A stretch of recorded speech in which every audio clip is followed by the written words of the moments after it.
Omnishow or Land or Turbo Depths. Both of those have to be okay matchups. Yeah, it's really the thing is the that bounce, getting those creatures under the library there. Yeah. That's really helpful. I know that some run sorts of plowshares. Yeah, which handles a 20/20 that's indestructible quite well. Yeah. Your opponent goes to 40, but who cares? Exactly. You have like a Jason play, and you're Yeah. just doing your thing. The Jace game plan really gets. And interestingly, we have not seen any white cards up till now. Yeah. And we're going to see white cards, and I think it's in a good spot. I think it's reasonably well positioned. Okay, so Richard opens up with a Mox Diamond, good old From the Vault version. Yep. And a foil Verdant Catacomb, shiny. Now, in the top 8, I'm presuming everyone knows what everyone else's deck is. Like, Jay's not going to be surprised by this opener, and Richard knows that Speedy Emrakul is something that may be coming. Yeah, because of the meta and the way that it's set up, a lot of legacy players, when they're coming in, they generally have an idea of what everybody else is running in the first place. Yeah. It's not completely known, like, down to the numbers of, copies of cards and that sort of thing. Jay is very well known for having his Sneak and Show deck. Yep. And the way he plays it, like, we've seen him top 8 quite a few times in our more monthly tournaments. Mm-hmm. Likewise, I don't know if anybody really knew what Richard was running, but yeah, it's one of those things where you just kind of see it play out. Well, and I mean, when you play like Mox, Pitch, Thespian Stage, the jig is up. Yeah. People know what you're doing. Maybe you're on some weird beatdown plan where you copy Dryad Arbor, but generally speaking, we know what your deck is doing. Yeah, it's surprising because I haven't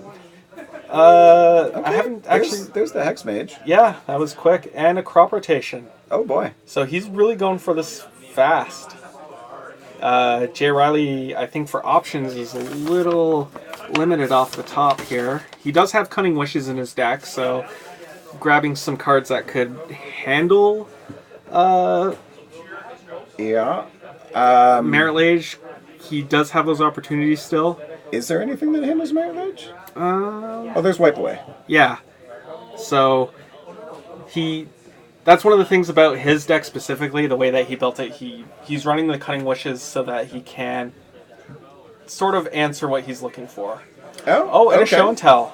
So Omniscience off the top. Evercool. Yeah. I mean, that's usually how it goes. Like I feel like Richard maybe had the best start he could have asked for. Yeah. And got run over. Yeah, it was unfortunately Turbo Depths isn't turbo enough. Yeah.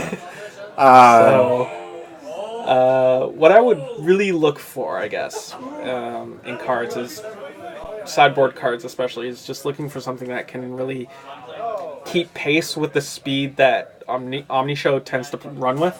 Yeah, and maybe some hand disruption if he's running it. It's going to be trippy. Well, he does have him to Turak. Yep. Which is probably all right. Sorcerer's Spyglass is, I would imagine, great. 2 Lost Legacy. So I think that's a reasonable choice. The Caracas especially is the best choice that he has. Yeah. Cruise and Grip. So that's artifacts and enchantments, I believe, right? Yes. Yeah, and split second, so you can't do anything about it. Yeah. So it gets better for Richard post-board. It's just a matter of how you handle it too. Like the abrupt decays are obviously something that you really don't want. No. They don't really answer a lot of anything. Yeah. Your Omniscience is 9 mana. Your sneak attacks are 4 mana. I think it hits Arcane Artisan, but I don't even know if Jay's bringing that in. Yeah, this type of matchup, it's kind of tricky, I think, to really decide if Arcane Artisan is something that you want to run with. Yep. Now, for sideboarding, Jay Again, I think Jay is just well suited to this matchup anyway, so he's probably not looking to sideboard super heavily. Yep. But he does have the 2 surgical extractions, which I mean are probably quite reasonable. Yeah. 1 blood moon, which is great. Yeah. Wipe away, which almost definitely is going to be coming in, and other than that, I think he's pretty happy with his main game plan of like, here's an Emrakul, you're dead. Yeah. Looking right now, he's... Has he split a sleeve, I wonder, or...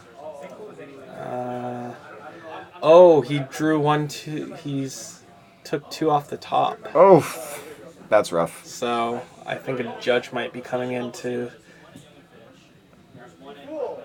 have a discussion Well, about that. he still knows the order, so that's sometimes a little bit easier to fix. Yeah. We might just see him draw the top card, get a warning, and shuffle his deck. Yeah. Especially because, it looks like he called it on himself, sort of thing, which actually really helps in these kinds of situations. Yeah. When you realize that you've made a mistake and you stop, tends to be a little bit less severe than, if he'd have drawn the 2 cards and then his opponent pointed it out before he had a chance. Yeah, so the judge seems to be going downstairs right now. Yeah, so we will end up with an update to let us know what the call is. I assume that, it'll be take the top card, shuffle the deck, but if not, then, maybe a force mulligan. Which might set Jay back a bit, because his hand was looking pretty good. 3 brainstorms. Yeah. Emrakul and a Gristlebrand. So you're basically just looking to draw whatever you can. Yep. And if you hit fetch lands and draw garbage off of it, you can just top the cards with the brainstorms and then shuffle that garbage away for possibly better. Yep. So I imagine this is not going to be a huge deal for Jay. It'll probably get resolved pretty easily, and I think he still has to feel all right about his position. Yeah. He's up a game, which always helps. Sometimes things go completely wrong, and you get a forced mulligan, and that's okay. I'm 1-0.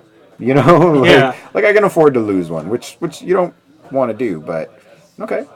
So they puts it on top there. Let's see how this plays out. It looks like they're all sort of deliberating on it.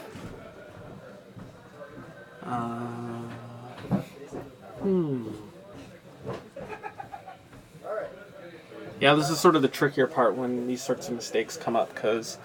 Yeah, and I mean, you know what? It's been a long day. These things happen. We are in round 7 now. It's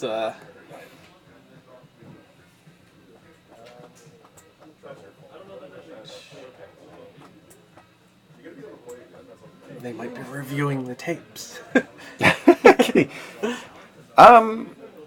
Oh yeah, I guess they are allowed to. I remember there was supposed to be some kind of rule at one point where they didn't do that, because then it gave an advantage to people who were on coverage, because then you can get a more correct call, or I forget what it was, but definitely they do review now. Yeah, so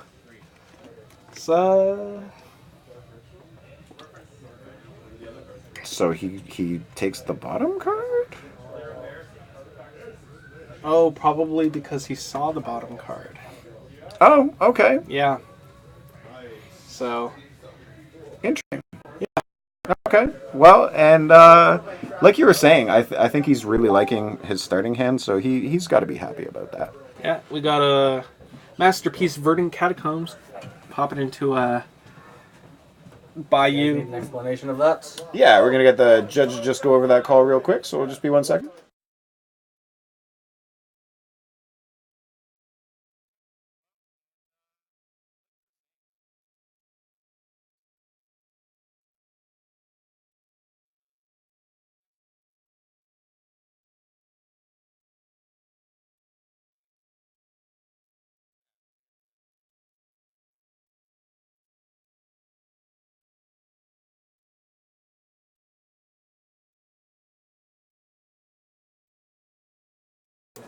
So it was pretty much how I figured it went. Looks like Jay accidentally drew 2 cards off the top, but he only saw the one on the bottom. So the judge call was to have him take that card and leave the card on top. That was an unknown card, placed back on top of his library.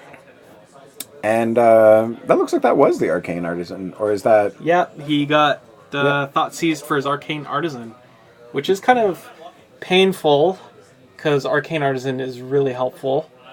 Yep. It's another way to get stuff into play quick. So I'm going to find some fetches off the brainstorm, so at least be able to get rid of all the other stuff, which is not good.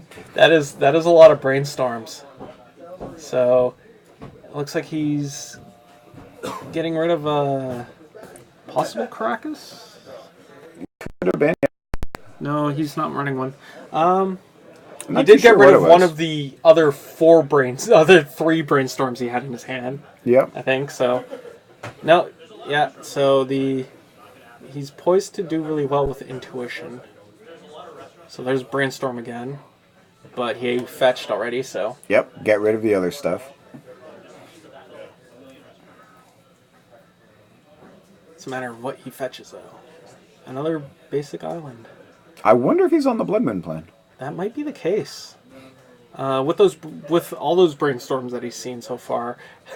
Yeah, and I mean he's probably to an extent concerned that Richard may have Wasteland, I guess. So, but yeah. Right now, though, also he does have Intuition in his hand, so he does have an end step play on Richard's turn. Hopefully, if Richard doesn't get his Turbo Depths out right away, the Intuition can be really helpful. Now, does Richard have it in hand? It doesn't look like it. He might have a tutor for it. Okay. So, yeah, he... Oh, well. Yep, that was quick. Here is my 2020. Yep. So, Jay's kind of on the ropes now. Unfortunately, he couldn't reach that Blood Moon plan fast enough. Yep, or, the wipe away, because he knew what he was putting on his deck was not wipe away. Or was it? I think that was the wipe away. It looks like it. I thought it was a ponder. Oh. Yeah, so he's going to ponder. Yeah. Yep. Shuffles up. I guess this is sort of the unfortunate thing, too, is when you're running only one wipe away. You kind of want to mulligan, I guess, to it if you're up against Turbo Depths. Sometimes it's difficult card to...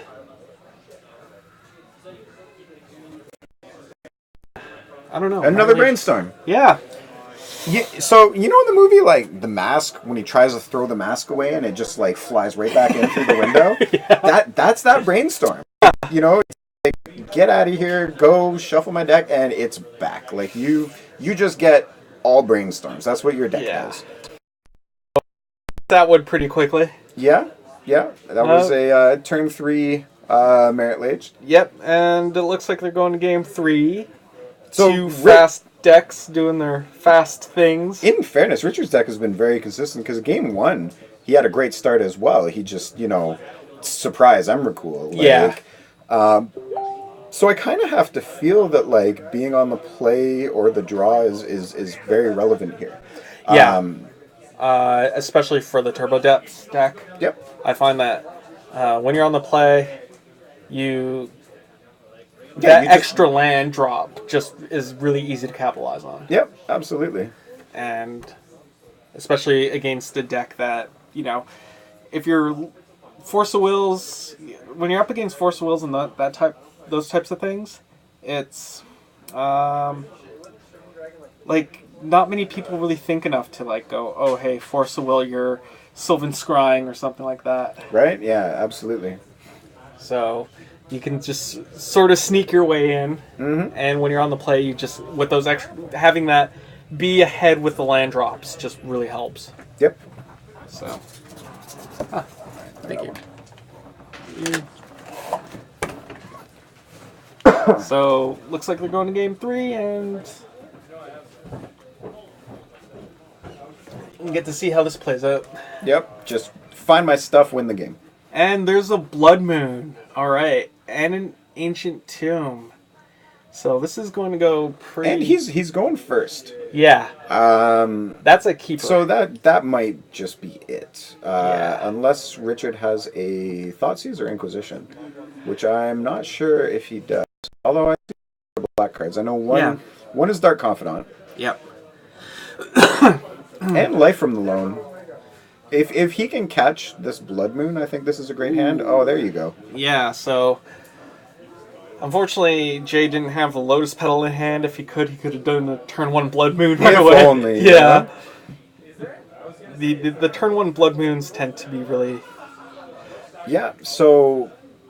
This is actually pretty good responsive... he's looking for force? No, it's a pretty good... to hide it in. Yeah, Brainstorm is actually pretty good responsively against a lot of hand disruption. Yeah, because he's just going to put it on top of his deck, draw it next turn, and still Blood Moon you on turn 2. That's sort of the added benefit. Unfortunately, Kozilek, Inquisition Kozilek doesn't hit land, so you can keep that. Yep. Also, it doesn't hit the top of your deck. Yeah, so... And he's found an Emrakul. Seems like Jay's got a lot going on here as well as the Blood Moon. Richard's hand, should be pretty good with, the Bob, the Life from Loan, but I think it's just too slow. Yeah, looks like... okay. He switched up his game plan because he put the Show and Tell. Okay, so I guess he's just going to try and kill him. Yeah, he put Emrakul and Show and Tell. Now, Richard has a Mox, so... could conceivably draw an answer for the Blood Moon, so it's not totally clear what he takes here. I think Jay is trying to push him to take the Blood Moon. Yeah. Because with the because he didn't hide it. Yeah. So when you leave your Blood Moon to get taken by an Inquisition, you have to be pretty concerned when you're the other player. Yeah. When you go, oh, what do they have that's better than that? And that would be it. So, very obviously Jay is going for the omniscience play here. Mm-hmm. This might just lock it out. So, yeah that'll do it. Richard concedes, and we're going to see Omni Show versus Miracles in the finals in just a couple of minutes. Yeah, that was the benefit of two very fast decks is that they tend to play out really quickly. Yep. Richard had a more grindy match against Ninjutsu. Yeah, Richard got to cast an Inquisition and then the game was over. I mean, that's sort of the good part about... It's the way she goes sometimes, Yeah. So Miracles versus Omni Show. I feel Miracles has a lot